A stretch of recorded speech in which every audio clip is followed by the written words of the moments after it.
Il était question de répondre à trois questions posées par l'organisation professionnelle, les gérants. C'est premièrement le problème du stock stratégique, ensuite le problème de la revalorisation des marges et bien sûr des AIP. Sur la première question, il est question effectivement qu'on y revienne et qu'on y travaille par la mission interministérielle qui doit arriver prochainement, qui a commencé déjà à travailler, je crois, mardi.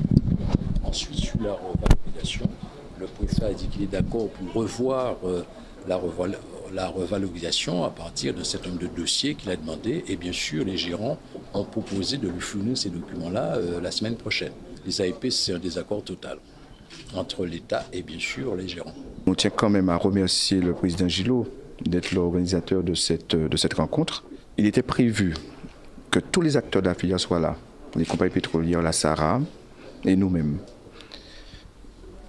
Nous étions les seuls présents au niveau de la filière, on se demande pourquoi. Donc pour nous, rien n'a avancé. Et aujourd'hui, je peux vous dire que les choses sont difficiles, sont très difficiles. Et je n'ai pas réellement senti de volonté de régler les problèmes que nous posons. Donc on nous a fait comprendre que les AIP sont pratiquement supprimés.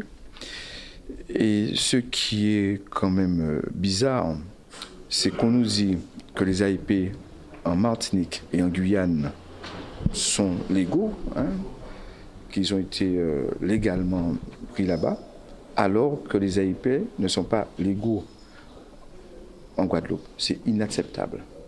C'est-à-dire qu'on constate que les Guadeloupéens ont fait l'objet de mesures basées sur de la méchanceté. C'est-à-dire qu'on se venge de personnes qui ont osé critiquer un décret qui avait des faiblesses. Et on dit tout simplement que c'est inacceptable ce qui se passe. Très longue réunion voulue par les opérateurs, voulue par le président Gillot, voulue par la préfecture, organisée par monsieur le préfet de région, sur trois questions que vous connaissez, la revalorisation des marges, les fameuses AIP et les stocks stratégiques. Le préfet a pu répéter, mais très simplement, ce que le gouvernement a déjà fait avec le préfet de la Martinique, à savoir que c'est une question nationale, que nous représentons très peu de choses dedans, que l'interprofession au niveau national examine cette question. Et pour ce qui concerne nos particularités, une mission viendra notamment pour cette question-là. Donc la porte n'est pas fermée, mais qu'il n'y a pas lieu de paniquer la population. Et qu'en 30 ans, ça n'a jamais été respecté. Et que si on veut le baisser encore plus, c'est fait, disons, de manière opportune. Parce que la SARA reste rentable, les compagnies pétrolières rentables, il n'y avait pas lieu de dénoncer les contrats de location des cuves de la SARA. Ce sont des obligations qui s'imposent aux grossistes. Dans les marges, il y a de quoi payer. Pour autant, le gouvernement reste ouvert, une mission examinera cela. Le président du Conseil général a effectivement proposé qu'une réunion se tienne avec l'OPGSS et, je dirais, en présence du représentant de l'État. J'ai donc proposé que cette réunion se fasse en préfecture, avec effectivement les représentants de l'OPGSS, les élus étaient présents.